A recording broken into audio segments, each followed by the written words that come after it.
this is something that I started to work 7 years ago, more or less, with somebody in the pharmacy school, Dr. Paschini, Dr. Juana Paschini, and Dr. Paschini has been working for more than 20 years in the role of transferrin as an induction of remyelination. What she found is that if you combine the use of transferrin with thyroid hormone, you can have a remyelination in the animal model.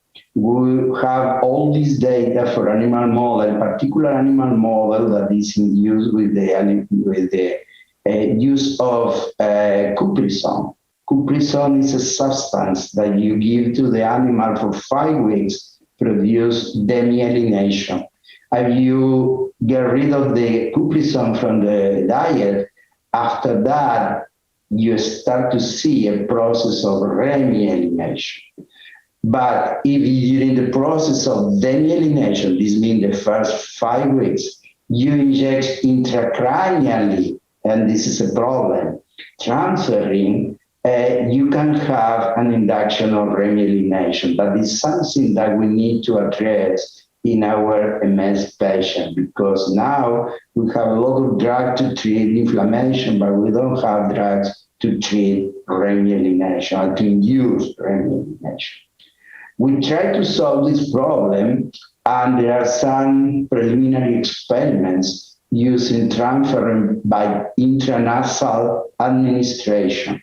You use intranasal administration, you can induce remyelination in another models of demyelination, that the epoxy ischemic demyelination, and to avoid the transcranial injection of transferrin that will be not useful for a clinical practice. So we are trying to explore now to expand our results on the use of transferrin through the intranasal administration. That will be something very useful for patients. And indeed, recently, FDA approved the intranasal administration of some drugs, for example, diazepam, for the treatment of seizures. So this is the idea. This is a project that has been carried out by Dr. Paschini for more than 20 years.